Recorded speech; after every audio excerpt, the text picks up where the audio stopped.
Ẹ kú ìwòyí o, ìròyìn lérèfé la mú wá sí etí ìgbọ̀yín láti ẹnu ọmọ yín ìyáàfin Lydia Ọbọ́falẹ́yẹ. Àwọn obìnrin àti ọ̀dọ́ àgbègbè Benue Ekim tí ìjọba ìbílẹ̀ Etum ní ìpínlẹ̀ Cross River ti fún kọmíṣánná fún iṣẹ́ àgbẹ̀ Commissioner for Agriculture Johnson Ekpabu ní gbèdéke ọjọ́ 14 14 days láti tún èrò rẹ̀ pa lórí bí wọ́n ti ń gbèrò láti sọ ọgbà kòkó di ti aládàáni fún ìjọba láti máa darí rẹ̀. Bí bẹ́ẹ̀ kọ́, àwọn yóò rìn ìhòòhò tí àwọn yóò sì tún máa jó káàkiri gbogbo ọgbà kòkó náà. Ìpinnu wọn yìí wáyé ní ọjọ́ Àbámẹ́ta nígbà tí àwọn obìnrin àti ọ̀dọ́ ìlú ṣe ìwọ́de láti fi ẹ̀hónú wọn hàn bí àwọn kò ti ṣe nífẹ̀ẹ́ sí ọ̀rọ̀ náà. Nínú ìfọ̀rọ̀wérọ̀ ọ̀tọ̀ tí wọ́n ṣe pẹ̀lú iléeṣẹ́ Punch lórí afẹ́fẹ́, olórí agbègbè fún àwọn obìnrin Community Woman Leader Ntukai Obi àti olóyè àwọn obìnrin Women Chief Ellen Oga ni wọ́n ti rọ kọmíṣánná lórí iṣẹ́ àgbẹ̀ láti tètè lọ kàn sí àwọn olórí agbègbè gbogbo kí wọ́n jọ sọ àsọyé lórí ọ̀rọ̀ náà kí ó sì tún wá jábọ̀ fún àwọn káwọn bá lè mọ ìgbésẹ̀ tó kàn fún àwọn láti gbé, nítorí pé tí wọ́n bá kọ̀ jálẹ̀ láti tún èrò wọn pa, àwọn yóò tún tẹ̀síwájú nínú ìwọ́de àti ìfẹ̀hónúhàn fún odidi ọ̀sẹ̀ méjì gbáko. Lẹ́yìn náà ni àwọn yóò wá bọ́ ara wọn náà sí ìhòòhò ọmọlúàbí gẹ́gẹ́ bí ó ti wà nínú àṣà ìlú wọn, èyí tí kò gbọdọ̀ ṣẹlẹ̀ nítorí pé ọkùnrin kankan kò gbọdọ̀ rí àwọn ní ìhòòhò ọmọlúàbí. Àwọn obìnrin àti ọ̀dọ́ ìlú ti lọ bá alága ìgbìmọ̀ ti ìlú Town Council Chairman Ọ̀gbẹ́ni Etta Atu Ojia àti akọ̀wòrìn rẹ̀ olórí ọ̀dọ́ ìlú Comrade Tandu Kingsley láti rí dájú wípé wọ́n bá kọmíṣánná náà sọ̀rọ̀ láti yí èrò rẹ̀ padà. Bí bẹ́ẹ̀ kọ́, gbogbo ìlú àti agbègbè rẹ̀ náà ni yóò sọ di ọ̀daràn. Atu Ojia tún wá fi kún ọ̀rọ̀ rẹ̀ pé àwọn làwọn ní ilẹ̀, àwọn ìjọba ló ní kòkó. The land is ours, cocoa is theirs. Nítorí pé àwọn ti ṣetán láti gba kọmíṣánná náà láàyè láti lọ kó gbogbo igi kòkó rẹ̀ kúrò lórí ilẹ̀ àwọn, àti pé lẹ́yìn náà ni àwọn yóò torí ọ̀nà láti lè máa dé ibi ilẹ̀ àwọn náà. Ó tún wá ṣàlàyé síwájú pé kòkó jẹ́ epo rọ̀bì fún àwọn, tí ó sì tún wá jẹ́ pé kòkó ní ìlépa àwọn àti pé ẹnikẹ́ni kò lè gbà lọ́wọ́ àwọn. Ẹ̀kúnrẹ́rẹ́ ìròyìn náà wà nínú ìwé ìròyìn Punch.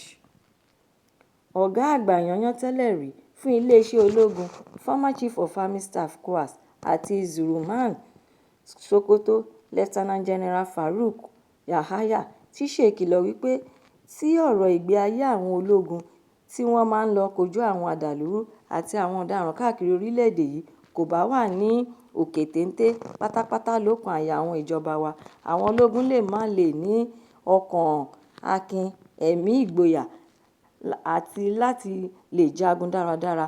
Ó sọ ọ̀rọ̀ yìí jáde nínú àkọsílẹ̀ ọ̀rọ̀ rẹ̀ nínú ọgbà iléeṣẹ́ àwọn ológun Nigeria Defence Academy (NDA) nínú gbọ̀ngàn ńlá ti ìpínlẹ̀ Kaduna, èyí tí ó jẹ́ àlejò tí yóò dá àwọn ènìyàn lẹ́kọ̀ọ́ ní àyájọ́ ayẹyẹ àwọn iléeṣẹ́ ológun NASL 2025, èyí tí wọn yóò fi sààmì ayẹyẹ iṣẹ́ àwọn ológun irú rẹ̀ tí ó jẹ́ 142 162nd anniversary. Níbẹ̀ ló ti wá ṣàlàyé wípé ohun ìwúrí àti bí àwọn ológun ṣe ń ṣiṣẹ́ sí dá lórí ìdánilẹ́kọ̀ọ́ tí ó pe àkórí rẹ̀ ní ohun àkọ́kọ́ tí ó ní ṣe nípa ológun àti ọjọ́ iwájú àwọn ọmọ ológun orílẹ̀-èdè Nàìjíríà ni yóò ṣe àtúndá àṣà tuntun àti àyípadà fún àwọn ológun. The Soldier Force Concept and Future of the Nigerian Army Shaping a New Culture for Army Transformation.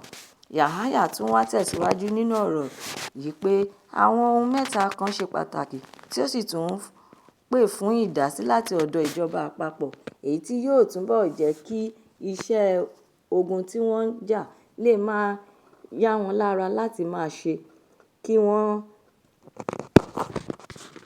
nílé gbígbé tí ó dára, ètò ẹ̀kọ́ tó péye fún àwọn ọmọ wọn àti ètò ìlera tí ó yanrantí, ṣùgbọ́n ìṣòro tí ó tóbi jù èyí tí àwọn ológun ń kojú ni àìní ilé lórí. Ó tún wá ṣe àfikún ọ̀rọ̀ rẹ̀ wípé nítorí pé pípeléke, dídún mọ̀húrú àwọn adàlúrú àti àwọn ìwà ọ̀daràn tí ó ń ṣúyọ káàkiri ní gbogbo agbègbè orílẹ̀-èdè yìí láìmọye ọdún sẹ́yìn báyìí ti jẹ́ kí iṣẹ́ tí àwọn ológun di púpọ̀. Èyí ló mú kí ọ̀pọ̀ àwọn ológun máa gbé láàrin àwọn ará ìlú tí àwọn mìíràn pẹ̀lú ìdílé wọn tún máa ń pín yàrá kan lò pẹ̀lú ara wọn ní ilé ìgbé wọn tí ó wà ní ibi ilé iṣẹ́ tí wọ́n ti ń ṣiṣẹ́, èyí tí à ń pè ní báràkì. Olórí ilé-iṣẹ́ ológun tẹ́lẹ̀ rí náà sọ púpọ̀ lórí ìṣòro tí àwọn ọmọ ológun orílẹ̀-èdè yìí ń kojú. Ẹ̀kúnrẹ́rẹ́ ìròyìn eléyìí náà wà nínú ìwé ìròyìn The Nation. Mínísítà lórí ètò ọ̀rọ̀ agbára tí ó tún rí sí ẹ̀rọ iná mọ̀nàmọ́ná lórílẹ̀-èdè yìí, Minister of Power, Olóyè Báyọ̀ Adélábù ti kéde síta gbàgbàyé èròǹgbà rẹ̀ láti díje fún ipò gómìnà nínú ètò ìdìbò gbogbogbò ti ọdún 2027. Ìkéde rẹ̀ yìí wáyé nínú ìpàdé pàtàkì kan pẹ̀lú àwọn èèkàn olórí tinú ẹgbẹ́ òṣèlú All Progressives Congress (APC) ẹlẹ́kùnjẹkùn ti ìlú Ògbómọ̀ṣọ́ àti ti ìpínlẹ̀ Ọ̀yọ́. Gẹ́gẹ́ bí ará ìpolongo rẹ̀ ti bẹ̀rẹ̀ pẹ̀pẹ̀, ó tún wá sọ síwájú nínú ọ̀rọ̀ rẹ̀ nínú ìpàdé náà èyí tí ó wáyé ní ilé olóyè kan nínú ẹgbẹ́ òṣèlú APC ní ìlú Ògbómọ̀ṣọ́. Olóyè Ayọ̀adé Adéṣeun wípé ẹni tí yóò díje fún ipò nínú ẹgbẹ́ òṣèlú yóò jẹ́ ẹni tí ó nà tán tí yóò sì tún jẹ́ olóòótọ́. Ó tún wá fi kún un pé kò sí olùdíje kankan tí wọn yóò fà kalẹ̀ ní dandan tàbí gbélé ẹnikẹ́ni lórí ní tipátipá. Àwọn ọ̀rọ̀ yìí ló fìdí rẹ̀ múlẹ̀ fún gbogbo àwọn ọmọ ẹgbẹ́ tí ó jẹ́ olótìítọ́. Ó tún wá sọ fún gbogbo wọn wípé òun jẹ́ ẹni tí ó kójú òṣùwọ̀n láti díje tí òun yóò sì tún jáwé olúborí. Lẹ́yìn náà ló wá ń bẹ̀ wọ́n fún ìṣọ̀kan ọmọ ẹgbẹ́ àti ìdáríjì láti ọ̀dọ̀ gbogbo ọmọ ẹgbẹ́ tí inú ń bí. Ó tún wá tẹ̀síwájú nípa pé kí wọ́n ṣe àtìlẹ́yìn fún Ààrẹ Tinubu láti ṣe ìjọba fún sáà kejì nítorí pé àǹfààní ni yóò jẹ́ fún gbogbo àwọn ọmọ Yorùbá tí ààrẹ náà bá lè lo sáà méjì nípò ààrẹ lórílẹ̀-èdè wa yìí, èyí tí àǹfààní lọ́pọ̀lọpọ̀ yóò sì wà fún gbogbo wa. Ẹ̀kúnrẹ́rẹ́ ìròyìn eléyìí náà wà nínú ìwé ìròyìn Vanguard. Ìròyìn lérèfé tòní kò ní jù báyìí lọ nítorí wípé kí n lọ bẹ oge. Ẹ tún pàdé mi lọ́la fún àkọ́tún ìròyìn lérèfé mìíràn láṣẹ Èdùmàrè. Ẹ má ṣe aláìlọ́kàn sí YouTube channel ìròyìn lérèfé kí ẹ bá mi subscribe kí ẹ sì tún bá mi fi èròǹgbà yín ránṣẹ́ sórí rẹ̀ kí ẹ bá lè máa ní àǹfààní láti gbádùn ìròyìn lérèfé síwájú àti síwájú sí i. Ẹ ṣé mo dúpẹ́. Ó dàbọ̀.